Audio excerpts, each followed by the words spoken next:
Tampere, Finland. As usual, it gives me great pleasure to be here with you today in this magnificent stadium. As you've seen, we're trying to do things a little bit differently. We're outdoors with this wonderful sunshine. And you see with us IAAF President Seb Coe, who has literally just arrived. We also have LOC President Mr. Perttu Pesa. And joining us today, Armand Duplantis, I should say, of Sweden, the world under-20 record holder in the pole vault. Saga Andersson of Finland, who will also be competing in the pole vault. And at the far end, Tara Davis, I've been practicing this, of the US, who is the world leader in the long jump and the world under-18 champion from 2015. And last but not least, IAAF Ambassador Mike Powell. We're going to do things slightly different today, so in order to give you more time with the athletes, we will be keeping the first part quite shorter than usual. And as you can see, we also have on the side tomorrow's talents in the likes of Jordan Diaz of Cuba, who is the world under-18 champion in the triple jump from last year in Nairobi. Christopher Taylor of Jamaica, the world leader in the 200 and 400 meter. I think you're only competing in the 4 here. We also have Corey Poole and Sokwakana Zadzini, been practicing that one as well, who are both competing in the 400 meter hurdlers. And at the far end, Alina Shore and Sarah Laga, who are both competing in the heptathlon and are actually number 1 and 2 in the world list this year. So first thing first, if I can ask Seb to say a few words. From there or from here, as you wish. Oh no, I'm really happy to sit down. I'm sure you are. First of all, thank you for being so recognizing of the fact that my plane this morning took off about an hour and a half late. I spent yesterday at the British Motor Racing Grand Prix and was marveling at 2 of the best Formula One drivers from this part of the world. And let me say that I've just spent the last 2 hours with the 3rd best Formula One driver, Antti Piilakowski, who managed to take me from Helsinki. I probably shouldn't say this actually, because there's probably going to be count back on any number of speed cameras along the motorway. But Antti, thank you very much. And if you ever feel like moving on to a second career, there's possibly a berth at McLaren next year. So I think you may be a bit tall to get in the cars, but I'll put in a good word for you. First of all, thank you for being here. Thank you to the athletes for taking the time to be here. And we never take that lightly. The athletes are what we're here for. We're here for them in the championships. We're here for their well-being, health and direction for the years that we have the great privilege of helping them alongside their coaching teams and their member federations to steer their careers. But thank you very much for being with us today. We do appreciate that. I know only too well that none of these events come together by happy accident. So I'd like to thank the organizing committee, the member federation, Mr. Nest sitting next to me. I spent too long in the car with Antti. Anthony was telling me what your surname actually says in English. So hello, Mr. Nest. I'm delighted you're here, Perttu. But thank you very much for hosting us. And to say that, you know, our sport is in a very interesting phase at the moment. We are not just engaged with innovation on the track, we're engaged with innovation off the track.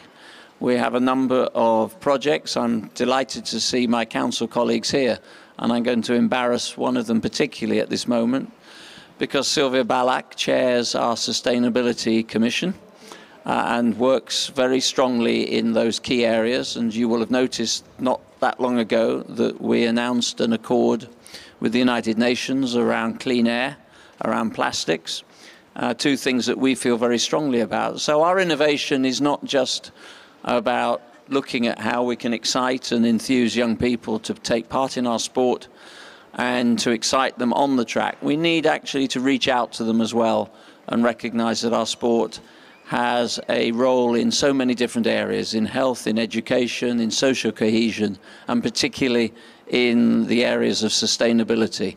And that brings me quite conveniently on to the fact that we're here in Tampere. We're doing some very different things around sustainable events. I think the athletes are going on bike or by foot to the event, and we're using tap water rather than any. And Sylvia's now nodding in approval, so she knows I've at least read the brief. And just to say that this is a great opportunity for us, and we have to see ourselves as a very different type of organisation, appealing to young people in the way that we need to. And we need to be seen as an organisation that reflects the world they live in, and these are issues that concern them, whether they're in track, field, cross-country, race, walk, whatever event it happens to be. So thank you very much for being here. And I think at this moment I'm handing on to Perttu. Perttu, Mr. Nest. Thank you, Seb. Thank you, Seb. Ladies and gentlemen, on behalf of the local organizing committee, it's my pleasure and privilege to warmly welcome you all to Tampere. You know, this is not very typical in Finland that there are, you know, plus 26. But when I saw the weathercast for next week, I think the weather is going to be pretty similar during the week. So I hate to stand here with a black suit, but still I think that we can take our shorts somehow later during the week. Okay, no, okay. Like Seb says, sustainability is a very important part of our project, because how it could be, you know, we are living in the nation where you have 5.4 million inhabitants, and 67% of the land area is still forest, and 18% is a fresh water. So if you are trying to use the tap water, I think that Finland is the right place to start that project. And we are actually cutting about 3 million kilos of carbon oxide. So cutting from there and using our nature and using local services, that's the aim of the LOC in a different decisions what we are actually made. This is an honor. You know, Finland has been IAAF World Championships host twice in 1983 and 2005, and those competitions were held in Helsinki, in the capital sector.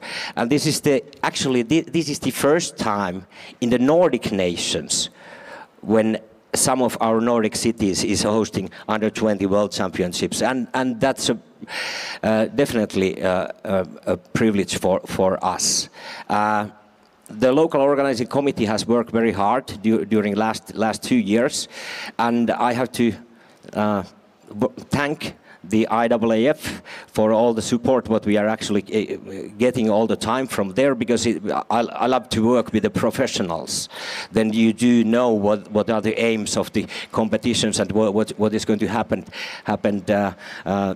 in elsewhere, and how the things are working. That's brilliant. But I think that our stars are over here, and nobody wants to hear the old lad over here. So I think that it's better to give the floor to our young sportsmen. But once again, warmly welcome. Thank you, Perttu. And indeed, we're going to move on to hear from Tara firstly. If you can pass on the mic, Tara. Thank you for being here with us today. As I was mentioning before, you won World Under 18 in 2015.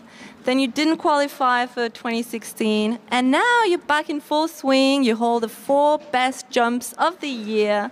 Can you take us through what these last 3 years have been like for you, and what are your expectations this week? Of course. Well, when I didn't qualify for the Poland team, I was obviously upset. I went to the next week to, try to qualify for the Olympics. That didn't work out very well. And I was down and sad. And I didn't want to feel that anymore. And so ever since then, I've put in all the work, all the sacrifice that I could to get to the next level. And I'm just finished my first year in college. I made the Pan Am team last year, and now I'm here.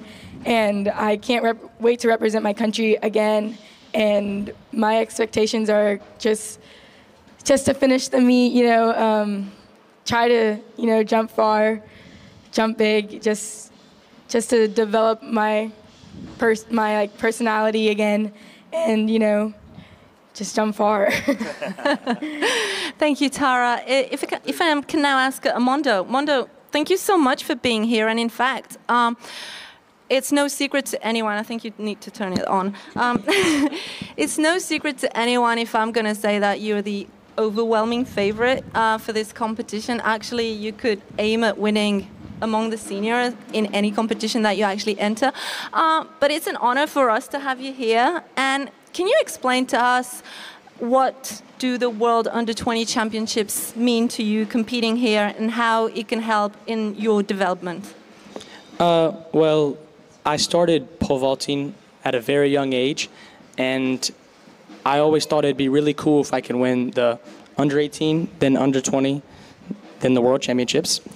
And so I got the U18, and so now if I could get the gold medal in here, then I'd just be missing the other one.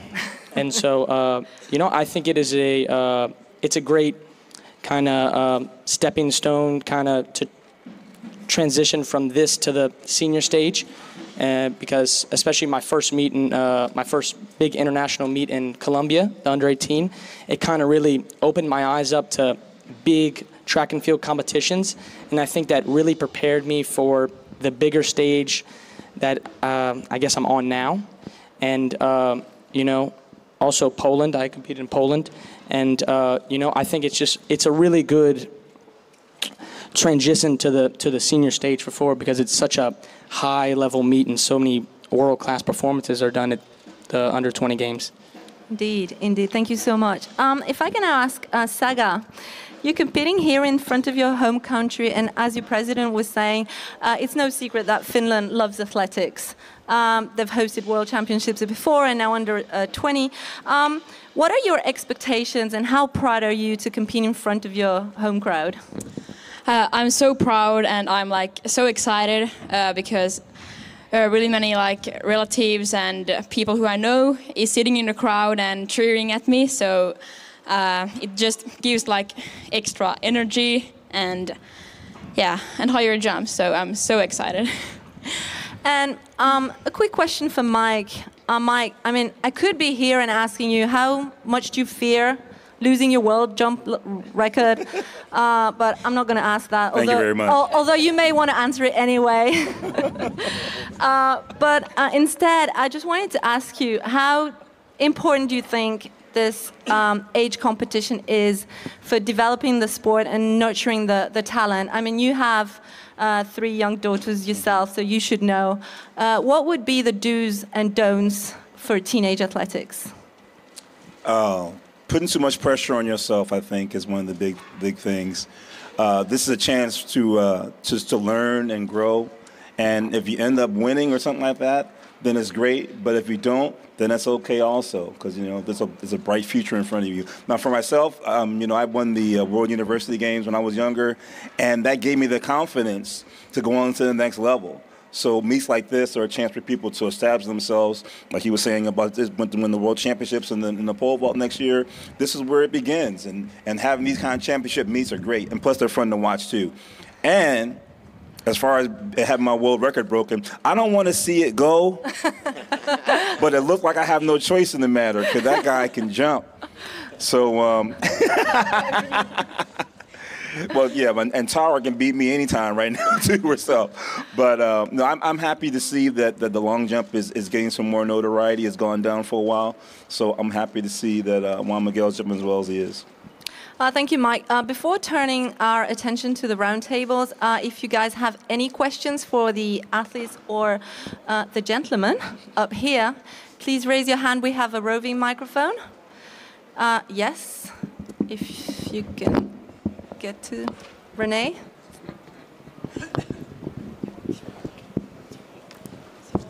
Good afternoon. Mr. President, can you tell us who are the candidates for the next World Championships under 20? I'm being told not to tell you. No, we've got some good discussions going on at the moment, but it would be a little premature to start discussing those. But we have a very exciting discussion going on at the moment with one of our very close federations, and we're looking forward to an announcement before too long, but certainly something that we will be discussing in our council in Buenos Aires in a few weeks' time. But it'll be a very good opportunity for us. Thank you. I think we'll take an extra question if we have one before we break out to the round tables. Cahal on the other side. Carolina is just there. Thank you. Question for Tara. Just wondering, how difficult is it to combine training for the long jump and hurdles? And do you see that as something you can maintain all the way into senior athletics, or do you think you might choose one or the other?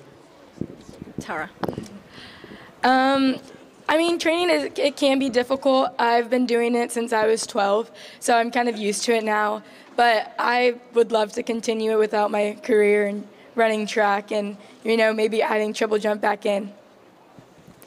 Well, thank you, everyone. I think this concludes the first part of the press conference. As I mentioned a couple of times before, we have roundtables. Jordan, Christopher, Alina, Sarah, everyone else is available for you. And Mondo and Saga and Tara will also be available. So please feel free to go to any of the roundtables which are of interest to you and get your questions to the athletes. Thank you very much. Push it into the...